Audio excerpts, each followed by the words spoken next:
released a cryptocurrency crime report every single year.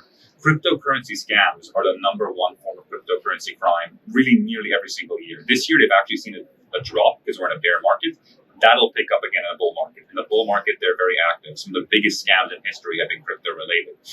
Hi everyone, welcome to Voice of Crypto. We're coming in live from Token 2049 Singapore, and we have with us a really interesting guest. We have Diederik from Chainalysis. Hi, how are you doing on this fine afternoon? I'm doing fantastic. Really happy to be here. Can you talk a little bit about your role at Chainalysis, what your firm is doing at the moment, and how you're trying to integrate blockchain better? Yeah, absolutely. So in terms of myself, my name is Diederik van Wersch. I'm the International Director for Crypto and Web3 at Chainalysis. So Chainalysis is the leading blockchain analytics firm. So what we do is we offer compliance, investigatory, and business growth solutions to various players in the industry, be they law enforcement agencies, financial institutions, and of course, cryptocurrency businesses who are very widely represented here.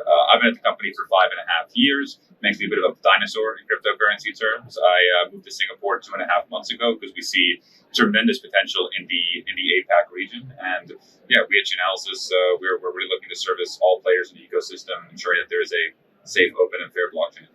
Absolutely. I was reading a recent Chainalysis report that came out just yesterday. It spoke about how India and a few other countries are working at grassroots level for crypto adoption. Do you see a potential in these nations? And if so, how? And how would you be targeting these landscapes? Yeah, absolutely. So this is coming from our Global Cryptocurrency Adoption Index report. So every single year, what we do is we look at, we sit at Chainalysis on a huge amount of raw blockchain data, and more than anybody else really in this industry. And we take that data and we are able to look per country at what the rate of adoption is. So we don't just look at how many transactions are being received or sent in each country. We also weigh that against the purchasing power in the country. And by there, we can get a very accurate picture of how widespread, how mainstream is the usage of cryptocurrencies. So what we find that's really exciting is that the countries that dominate the top 20s, they aren't the big economic powerhouses you'd expect. The number one country in the world is India, but also in that top 20, we see countries like Turkey, Nigeria, Vietnam, Indonesia, Philippines, Thailand, a lot of countries from this region right here. And what they have in common is that they are lower middle income countries. So the reason I find this encouraging and a positive overall development for cryptocurrency is a lot of countries like, let's say, Pakistan, you see people using cryptocurrency as a hedge against inflation, which was one of the original visions behind the Bitcoin blockchain, was a means by which people could safeguard their assets independent of the whims of any centralized government. So to see that cryptocurrency really is helping to bank the unbanked, cryptocurrency is really allowing individuals in some of these more economically volatile countries to have a means by which they can safeguard their assets and not just a purely speculative asset where they can make a quick buck. I think that bodes very well for the overall adoption or the overall success of this industry and crypto as an asset class. And it's worth noting that these lower middle income countries, our report tells us these are the only countries where the rate of adoption is actually remaining very steady and is on the rise. Absolutely. So while adoption in developing nations, lower income countries is pretty decent, if we talk about education or how aware people are about their funds, how they should be investing, are they even aware about the tax regimes of the particular nation? How far do you think are enterprises from true education in these countries? And are there any measures or means in which enterprises can take this up? So how enterprises can become more educated on the cryptocurrency how space. They can how they can make people more educated when they onboard user base. How they can make people more educated. Yeah, so I think what we have seen in the past 4 or 5 years is cryptocurrency really start to enter the mainstream consciousness. It used to be an asset class that was really only interesting to esoteric enthusiasts, but now I know people are telling me my grandmother's investing in cryptocurrency. People that I would never thought would be interested in an asset class like this one or wanting to get involved. And one thing we've seen is with the rise of NFTs and other Web3 examples is even people who aren't really interested in investing as an asset class, they're getting exposed to crypto because NFTs are interesting for people who work in the arts, people that work in media, people that work in sports. So we're seeing crypto enter the mainstream consciousness. But yes, you were right. There needs to be more education in this space, and that's something we at Chainalysis we take very seriously. We have a online training platform. We call it the Chainalysis Academy, where anybody can go on, log in, and really be met with a whole array of materials on cryptocurrency fundamentals, cryptocurrency basics.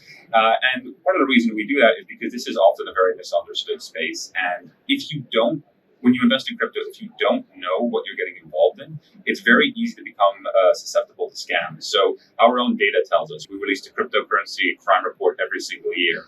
Cryptocurrency scams are the number one form of cryptocurrency crime, really nearly every single year. This year, they've actually seen a drop because we're in a bear market. That'll pick up again in a bull market. In the bull market, they're very active. Some of the biggest scams in history have been crypto related. And what individuals need to do is they need to have better awareness about what the attributes of a scam are. The good news is that with our own data Chainalysis and with all the work we do with law enforcement, they're able to help highlight scams to us. And then when an exchange works with us, if one of their users wants to send funds to a scam, we can flag it up for them. But we do see it as very incumbent upon us as Chainalysis to help work with regulators, FIs, law enforcement, cryptocurrency businesses to help increase the rate of education in this industry to make sure that when people invest, they're investing wisely. Absolutely. If we talk about regulations, compliance, that's sort of been a tricky arena for most Web3 entrepreneurs to navigate. So what would be your top pieces of advice for Web3 entrepreneurs when they're navigating their way through regulations or compliance, especially in developing nations like India, for instance, while there is a bit of talk around blockchain technology and cryptocurrencies, which also happened at the G20 summit, there's the MiCA that came up in Europe. However, there's no clearer regulations, and a technology that is as decentralized as blockchain would need more global level discussions in terms of governments getting together. How far do you think we are from those discussions, and how do you think Web3 entrepreneurs can better navigate this landscape? Yeah, well, I'll make clear, I'm not here to give advice on any Web3 entrepreneurs on how they should be navigating the landscape. All I can say is what we are seeing in this industry a little bit. What we're seeing is, you mentioned the regulation piece. Regulators are starting to take cryptocurrency far more seriously. We're seeing a lot of public-private partnership. So take MiCA, for example, in EMEA. That I think is a tremendous step forward when it comes to regulation. And I know I speak to cryptocurrency businesses across the world. And what a lot of the founders I speak to say that they're looking for is just an ability to stability is what they want. They want to know that, hey, if I set up a business right now, I don't want that 1 year later the regulations are going to completely change. So regimes like MiCA are actually being met quite positively by a lot of the industry. And we at Chainalysis, we are working extensively we work very closely with regulators and help give them guidance on legislation. You mentioned the fact that the blockchain is decentralized. I think the fact that the blockchain is decentralized is in fact a tremendously powerful tool for combating money laundering and in many ways making regulation much easier. Because of the decentralized nature of the blockchain, because the fact that everything is on a public ledger, when criminals act on the blockchain, it's using software like Chainalysis, it can be very easy for us to trace where those illicit funds are going to. And I think a lot of regulators are now becoming aware of how powerful a tool they have with forensic solutions like Chainalysis. So we are working heavily with regulators, and we're working, of course, heavily with cryptocurrency businesses to ensure that they remain compliant.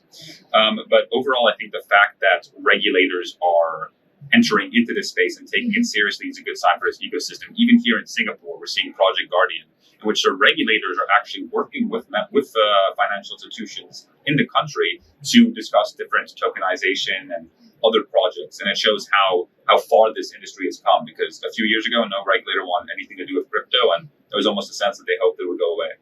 Do you have any closing thoughts before we wrap up the interview? Closing thoughts, all I can say is I keep hearing how we're in a bear market, but if I look around me at this conference, it certainly doesn't feel that way, right? So I'm seeing tens of thousands, at least thousands of people here, hundreds of cryptocurrency businesses, people really interested in this space, wanting to get involved. I'm sure an event of this nature would have looked anything close to like this 5 years ago. So I think that shows how far we've come at it as an industry. And if this is what it looks like in a bear market, I can only imagine how big it'll be in a bull. So I'm really excited for what's in store for the industry. Absolutely. And finally, while the evolution continues, how do you envision the future for emerging technologies like blockchain? Do you think that the idea of Web3 will take off as we think it would? Yeah, I mean, look, making predictions in cryptocurrency is very perilous. So I will say, take everything I'm saying with a grain of salt. I could be wrong, but I do see Web3 becoming more and more mainstream. I think the fact that we're even discussing terms like Web3 in more in a mainstream parlance is already a sign of the development this industry has had. I think we could see more and more traditional businesses looking at decentralization, looking at offering their own services on the blockchain. We saw recently PayPal, they're offering a stable coin. We saw that 2 out of the 4 major Australian banks, they're offering stable coins as well. And I think we're only really scratching the surface of everything that's possible with a decentralized public ledger. I know we at Chainalysis, we just launched a new service that, traditionally we focused heavily on the compliance and investigatory side. Now we're looking at how can we take blockchain data for business growth. So we launched Chainalysis Playbook, which I'll give you an example. If a business accepts a Bitcoin from a user, they can then see how much crypto that user has in their wallet. Are they interacting with any of our competitors? And is there a way that we can use the blockchain data to identify large cryptocurrency users that we can steal away from our competitors, or that we can target with specific marketing campaigns? That's just one new use case we have with this decentralized public ledger. And I think we're only scratching the surface of what's possible. So I'm really excited to see what this industry has in store for next 5 to 10 years.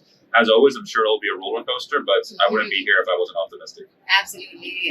We're all optimistic about the future of Web3, and that was a great chat with you, Diederik. Thank you for speaking with us. Perfect. Thank you so much, Ronnie.